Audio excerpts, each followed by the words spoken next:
Man, that was a long but tough game.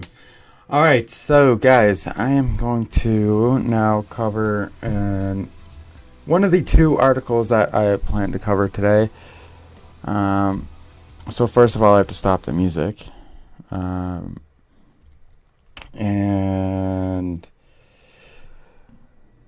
go here and here, and good. I am where I'm supposed to be. Good.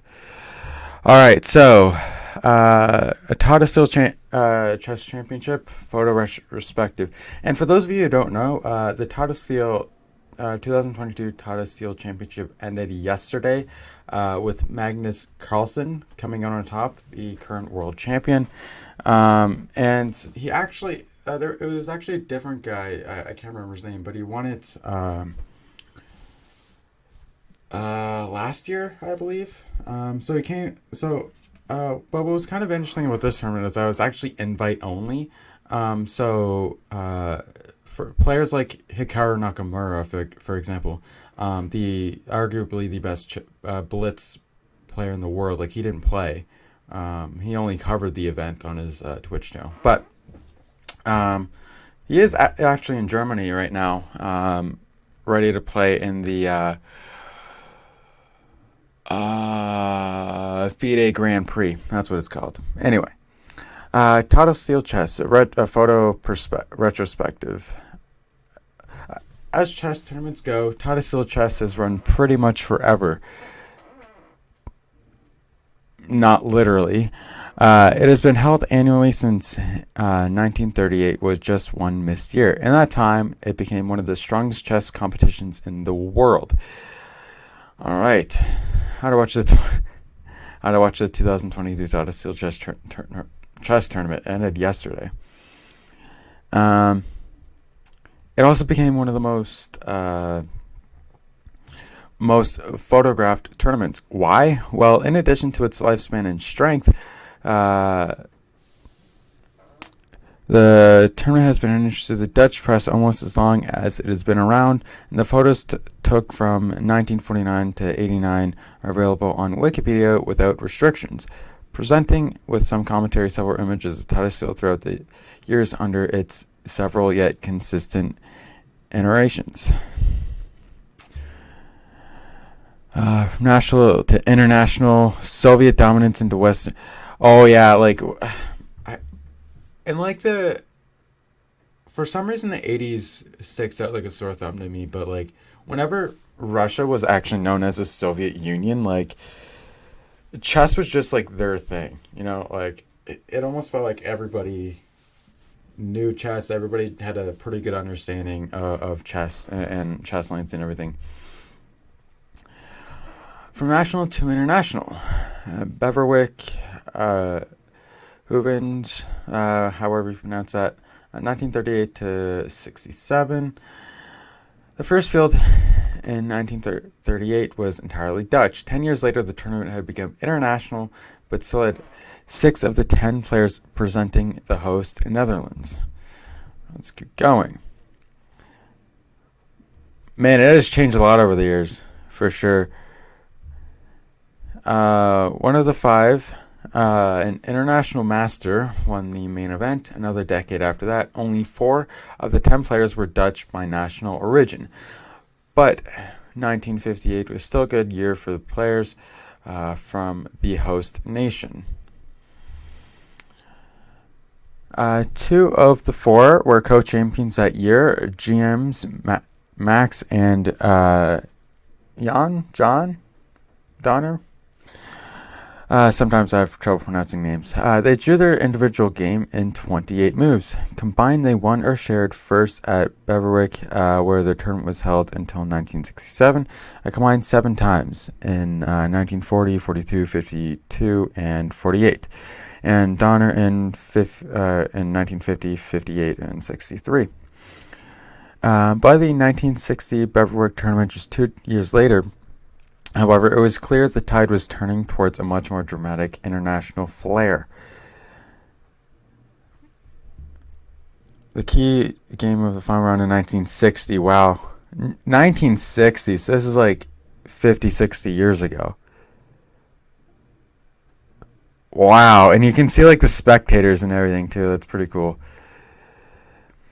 Some of the greatest players in world history showed up in 1960, not just a local hero. However you pronounce that word. James Bent, Tigran, and Salo all played in 1960. Larson and Petrosian would tie for first after he won their individual game in the event's final round. Meanwhile, Floor finished fourth with Donner. This is like so many years ago. Like their names are so freaking weird. It was Larson's second time with the tournament, and the first for Petrosin and Floor, who are also the first Soviet representatives in the tournament's history. Interesting. That means absolutely nothing to me. Larson is also responsible for one of the Tata's organizers' favorite quotes. Normal people have to see Naples before they die, but a chess grandmaster has to win Wick on Z first. All right. Wick and Z. 1968, the tournament moved about 5 kilometers west from Beverwyck to Wick and Z to get closer to the sea. Is that why it has Z at the end? Rhymes with C. I don't know. Hoogovins remained the sponsor. GM Victor won as he also would in 1971, 84, and 87. When was this picture taken? 1968. Wow. You could take a picture in color back then? Wow. From 1964 to 71, 10 of the 11 champions and co-champions in the tournament were Soviets. Not surprising. Like I mentioned, like Soviets were like really, really into chess. The one exception, GM, however you pronounce that name, in 1965 shared first that year with Soviet GM FM.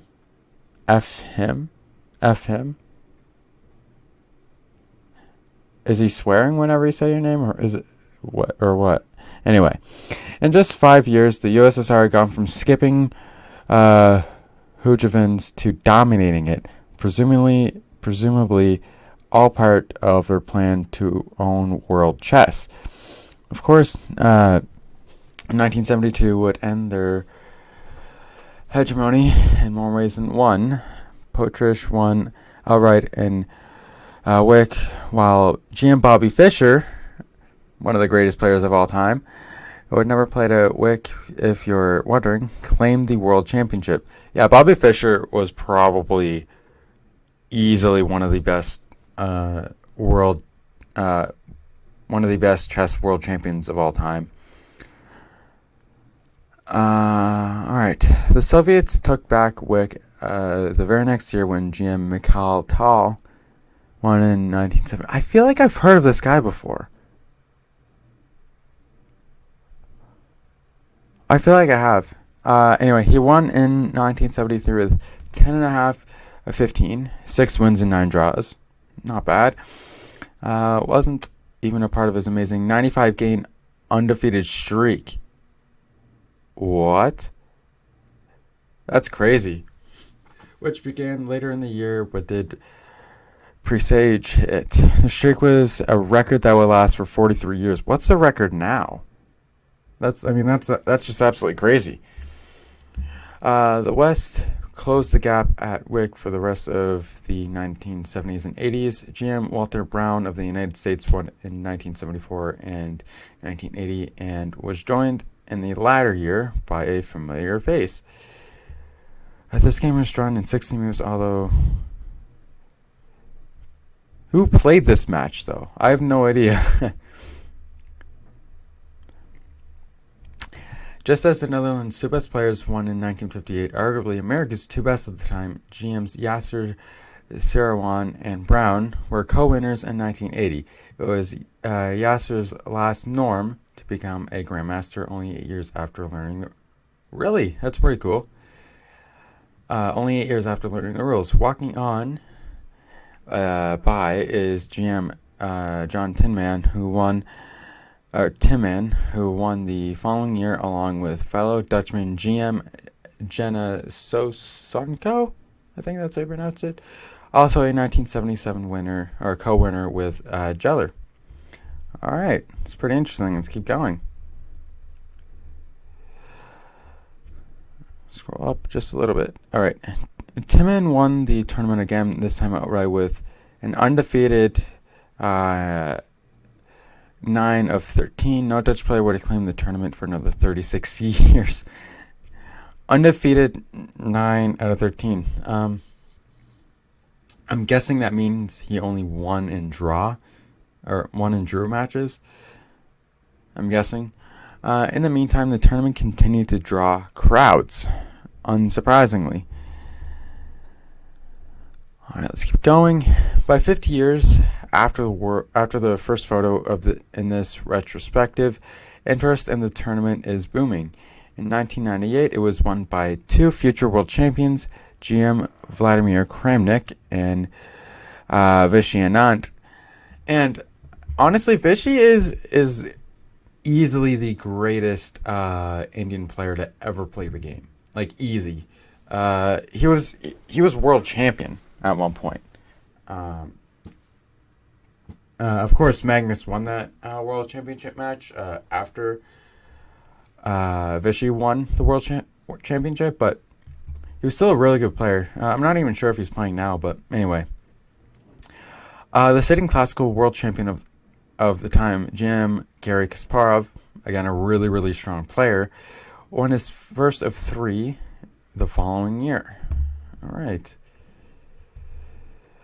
Of course, 1999 was also the last Hoogevens tournament. The company would merge with British Steel and become Chorus. Fortunately for chess, the sponsorship was still considered worthwhile, and the tournament continued under the new name in 2000, which Kasparov also won. He won the following year as well, when all the top 9 players in the world participated. Of course, he'd lost his title to Kramnik in the meantime. So that picture was taken in 2005 up here. Yeah, and like I'm not sure if they did this like back then, like in like for example 1950 or whatever, but now whenever you go to a chess tournament, you would see that, you know, obviously you'd see somebody sitting here, white pieces and black pieces, but you would also see the names of whoever's playing.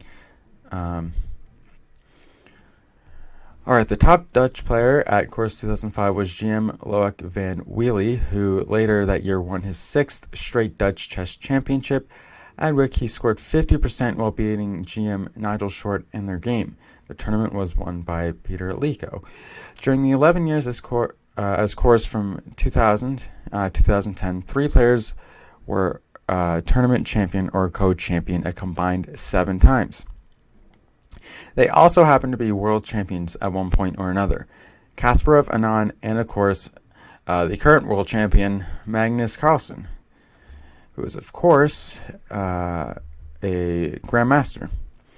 Tata Steel Magnus. 2011 was the tournament's first year as Tata Steel, as the company had to be renamed, which may seem kind of boring, but it was still a milestone year with the tournament finally achieving its current branding.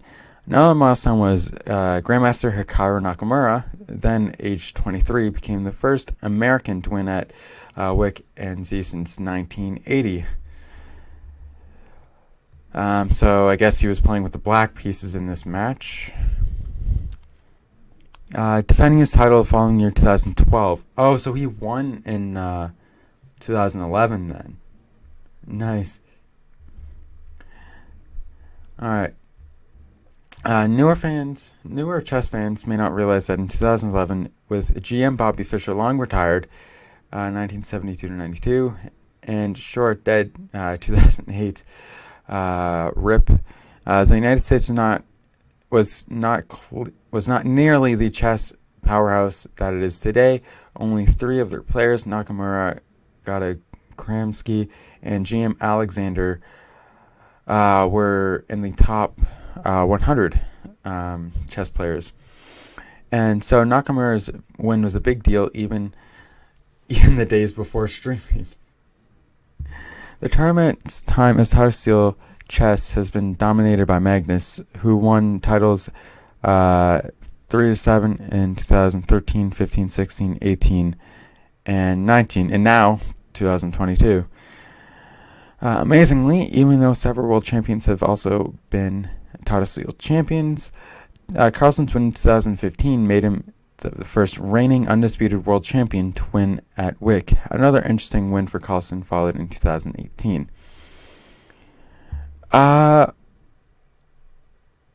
Geary, yeah. Anish Geary and Magnus Carlsen. Yeah, Anish Geary is another really strong chess player. For the longest time, Wick didn't break ties. If multiple people finished first, they were co-winners. That changed in 2018. GM Anish Geary, like I said, he's, again, a very strong GM, who began representing the Netherlands in 2009 at age 14, was looking to be the tournament's first Dutch champion since 1985. Of course, he ran into Carlsen, who did the Magnus thing and won the Blitz tiebreak. Yeah, the thing about Magnus, though, is that he can take positions that is, like, completely fine for either side, and then, like, he can turn those positions, and, like, with a few moves, it's like the other player is almost thinking, like, wait, what the heck just happened? Like, a few moves ago was fine, and now I'm just being completely blown off the board, you know?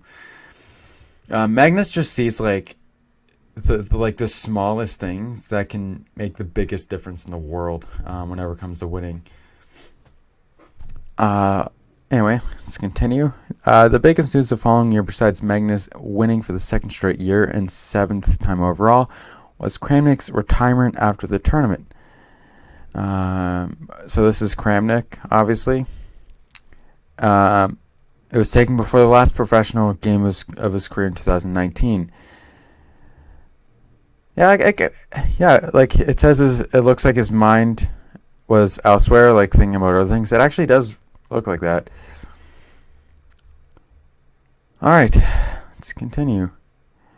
GM Fabiano Caruana won his first WIC tournament in 2020, setting the stage for the return of the WIC and Z Championship to its host country. The first Dutch winner since 1985 was a guaranteed fact by the end of 13 rounds in 2021.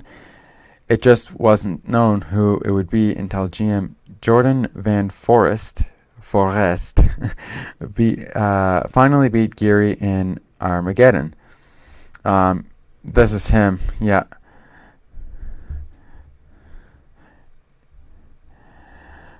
Alright, conclusion.